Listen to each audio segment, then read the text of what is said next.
The origin and process of my unconventional thinking. Xiefeng. Translation edited by Chinyo. To explain the origins of my unconventional thinking and to provide insight into the scientific approach to unconventional thinking, let me briefly outline the process through which I began to think unconventionally. The first person to recognize my unconventional thinking was my wife. She always said I was peculiar, different from others, and later she even labeled me as a monster. Because of this, we often couldn't reach a consensus on many family matters due to our different ways of thinking. But because I insisted on my own views and was unwilling to change my mindset, she had no choice. I said to her, "You may be right, but give me a chance. As long as you do as I say, our lives will undergo a significant change every 5 years. If there's no major change in the first 5 years, I'll always listen to you."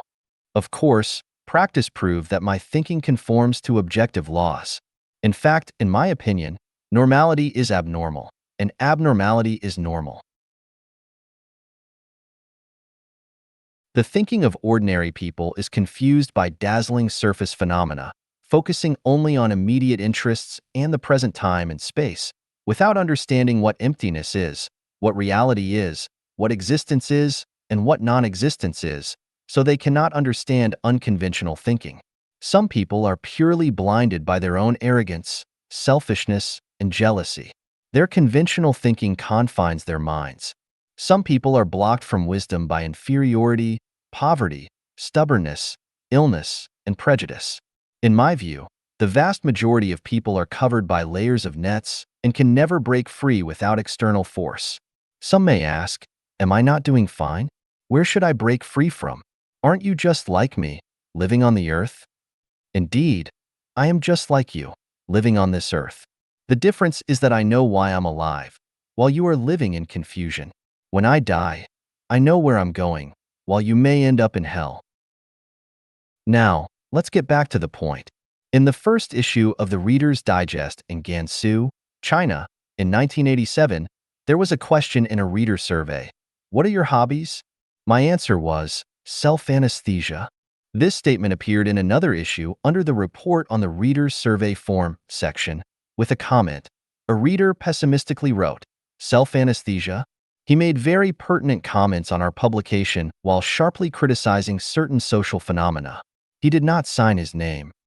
Self-anesthesia is probably just self-deprecation. He is actively contemplating and feeling the responsibility on his shoulders. Why did I choose self-anesthesia? Because I found that this world is upside down. People live upside down, and everything they see is inverted. The opportunity that triggered such thinking for me was in 1982 when I was generating electricity in the Chilean mountains at an altitude of nearly 4,000 meters. I had altitude sickness, with my heart beating 120 times per minute. I often had headaches, felt weak all over, and had to stop and catch my breath after walking a few steps. I choked while eating, and 2 months later, my nails started to indent. I raised my difficulties to the leadership, hoping to be transferred to the temporary workshop below the mountain. At that time, Dr. Lee, who later committed suicide, from the team also helped me plead with the leadership, but the answer I got was, "This is the arrangement of the organization, and the revolutionary work needs it. Other places are already full, and you only have this position." At that time, the leader who had previously worked as a laborer and later became a political instructor stabbed me, saying, "You have no sense to appreciate favors." Helpless, I thought of running away, but to my surprise, all the drivers entering the mountain didn't let me hitchhike.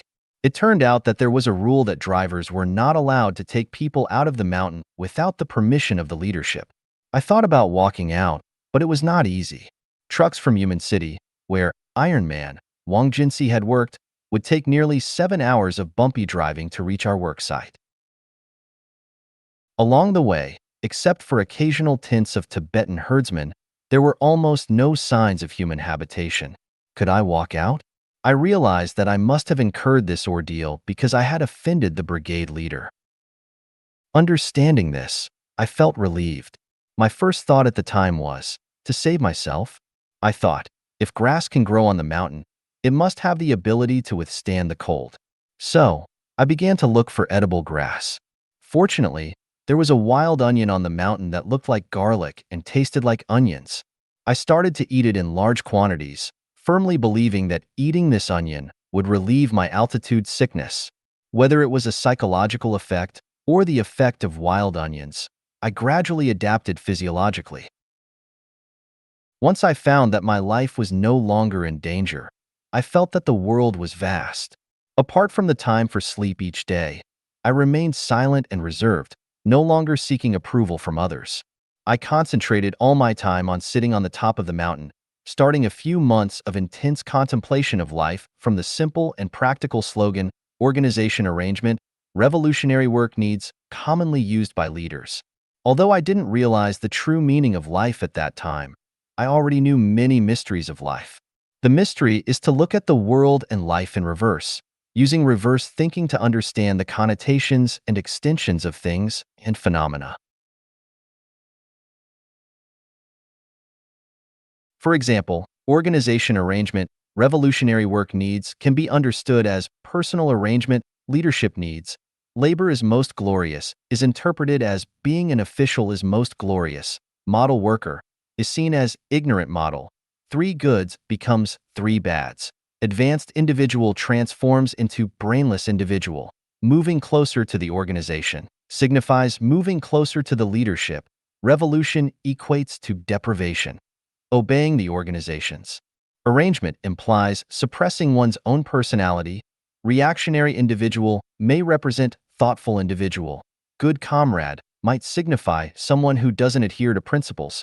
And mischievous person could indicate someone with some talent, and so on. Outwardly, I went with the flow, following nature, trying to maintain harmony with people and leaders as much as possible. Sometimes, I also showed off and competed for excellence or the three goods, but inwardly, I didn't care about the people and things around me at all. But all this couldn't be discussed with people. Everyone was busy chasing colorful bubbles, and they didn't understand what I was talking about. I thought it was better to self-anesthetize first. 4 years before going abroad, when I was still a middle school teacher, Mr. Li Zhengrui, the director of the Lanzhou Information Office, asked me to contract his office. I wrote to him, telling him that I wanted to go abroad first, because my thoughts at the time were out of sync with the times and the surrounding environment, and I was afraid of becoming a frog at the bottom of the well. I could only leave my homeland, go to a foreign country, and breathe different air to verify the correctness and universality of my thinking. Today, my ability to write Life Genuine abroad is the result of unconventional thinking. Some may perceive it as mere good fortune, but in truth, it was a deliberate plan on my part. However, don't mistake it for scheming. I'm simply employing unconventional thinking and the principle of non-action, Wu Wei. Who can predict what will happen to themselves 4 or 5 years from now? Probably 90% of people can't do it. After descending the mountain, I set aside orthodox works like Marxist-Leninist writings and Mao Zedong's selected works, and instead delved into the thoughts of Sakyamuni and Laozi to experience their thinking. Then I studied the I Ching, Book of Changes, Bagua, 8 Trigrams, Chiman Duanjia, the art of becoming invisible Taoist magic, palmistry, chiromancy, astrology, feng shui, 8 characters divination, solar term picking, yin and yang 5 elements, name mysteries, Huangdi Neijing, Yellow Emperor's inner canon, and basic traditional Chinese medicine, among others, which are considered by some to be superstitious or unorthodox. I also scrutinized Maslow's hierarchy of needs theory, Freud's psychoanalytic theory, and Nietzsche's philosophy of the Übermensch. None of the above fully answered my questions. After that, I worked as a translator, a truck driver, a salesperson, a street vendor, a shopkeeper, a nightclub manager, a restaurant owner, a fast food operator, and a bartender in a foreign country, using real-life experiences to verify my insights and experience the ups and downs of life. Apart to my experiences abroad, I worked as a farmer, a construction worker, a cargo handler, a clerk, an accountant, a party branch secretary, a cultural propaganda team instructor in a commune, a fitter, a welder, a car mechanic, an electrician, a high school teacher, a department clerk in an office, and an office director after going into business. In my childhood, I herded sheep for several years. I picked wild vegetables and cleaned up dung. I scavenged for scrap and sold fruit in a county town. I visited villages and households to sell vinegar. Additionally, I caught pigeons and smashed bird nests. I raised squirrels and used a bamboo basket to catch fish by the Yellow River. Furthermore, I picked wild vegetables and flowers in the mountains for cooking. I participated in various forms of gambling, including five dragons, 10 and a half, coin flipping, dice throwing, drawing the nine tiles, mahjong, blackjack, and roulette. I also smoked, drank, to the point of causing stomach bleeding, and used opium for pain relief. I started dating at the age of 13 and was publicly criticized and warned by the school principal at a school-wide assembly, ridiculed, mocked by classmates, almost dropped out of school, and served as a Red Guard platoon leader during the Cultural Revolution, where I was beaten, resulting in a nosebleed, betrayed by colleagues, deceived by respected individuals, and cheated and extorted by international criminal organization. In 1960, I almost starved to death, nearly drowned while swimming in the Yellow River, almost got bitten to death by a snake on the mountains of Bandura district in Zimbabwe, and narrowly avoided rolling down a hill in Mutare district in Zimbabwe due to a car accident. The highest-ranking person I ever came into contact with was Prime Minister Zhu Rongji. Our interaction was limited to a handshake, and he simply said, "Hello," to which I replied, "Hello," and that was it. Next was the Minister of Posts and Telecommunications of Zimbabwe, who also served as the chairman of an international organization. I rented his villa for 3 years. During my time abroad, I worked with an American, 2 Botswana nationals, several Zimbabweans for over 6 months, and had extensive business dealings with many Indians, Pakistanis, and a few South Koreans, British, and Portuguese. I spent a considerable amount of time studying, chatting, dining, and going on outings with British and Portuguese individuals. I also established a good friendship with a Brazilian family in Mozambique. The least privileged people I encountered were the blacks living in the remote Panka area of Zimbabwe, where I stayed for over 2 months and gained a deep understanding of poverty, destitution, kindness, friendliness, and optimism. My education primarily consisted of 3 years of study at Zhangjiago Geological Technical School after graduating from high school, where I learned mechanical drawing, engineering mechanics, metallurgy, drilling, and the repair and installation of various machine tools. I later studied Chinese literature at Lanzhou Education College, where I memorized the Book of Songs, Chu Yuan's Li Sa, and Tang and Song poetry.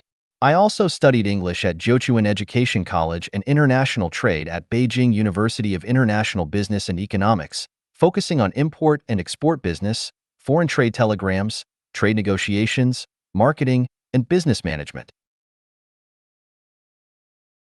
I spent 6 months reading through Mao Zedong's Selected Works Volumes 1 of 5 at the Party School, and also studied Popular Science Literature Volumes 1 of 4. My wide-ranging and colorful experiences, extensive learning, and social engagements did not lead me to fully grasp the essence of life. It was the opportunity of delving into the study of the Bible for a span of 4 years and continuous contemplation that truly brought me enlightenment. I first tackled the question of the origin of life. I had earnestly explored Darwin's On the Origin of Species, intending to use Darwin's theory of evolution to refute the theory of God creating humanity. However, the results of my investigation, comprising tens of thousands of staggering facts, led me to completely overturn Darwin's theory. I came to a profound realization that Darwin merely scratched the surface on the question of the origin of life and fundamentally failed to grasp the essence of life. Richard Dawkins' theory regarding the origin of life from water was pure nonsense. Fortunately, Darwin and Richard were individuals with scientific acumen and self-awareness. Darwin admitted that the initial forms of life may have been created by God, while Richard advised people to regard their theories as hypotheses or scientific fantasies. Unfortunately, most people mistake conjecture for certainty, using the ambiguous theories of Darwin and Richard to deny the indisputable fact of God creating life. In doing so, they close the door to wisdom, leaving generations to wander outside the treasury of true understanding. The treasury of wisdom refers to entering a higher level of thinking, which is the state of mind described by Buddha Shakyamuni as abiding nowhere and generating the mind. It is also the kind of thinking advocated by us communists as seeking truth from facts. Of course, many communists say one thing and do another, which is another matter. It is to enter the universe's way of thinking scientifically, devoutly, selflessly, and non-actionably, entering the way of thinking of Jesus, Buddha Shakyamuni, and Laozi, entering the thinking of the greatest creator, and in this way, to understand the universe, life, and the things that are invisible to the naked eye, inaudible to the ear, and imperceptible to the body, but still affect the material world. To validate that one has entered this advanced thinking state, there is a very obvious change that everyone can try. Our usual dreams are mainly in black and white, and the scenes, emotions, and people we encounter in dreams are closely related to our real life and the world. However, when we enter an advanced thinking state, our dreams are different from before. The majority of our dreams become colorful, and the people encountered in dreams are ones we have never thought of or seen before. The environments in dreams are unimaginable, some are horrifying, and some are incredibly beautiful. As our thinking delves deeper, the mysteries of the universe will unfold one by one before us, and the 36-dimensional spaces will appear clearly. We will discover that we possess many extraordinary abilities. Soaring through the clouds, walking on water, passing through walls, becoming invisible, flying, and more. Here, I raise the issue of time once again.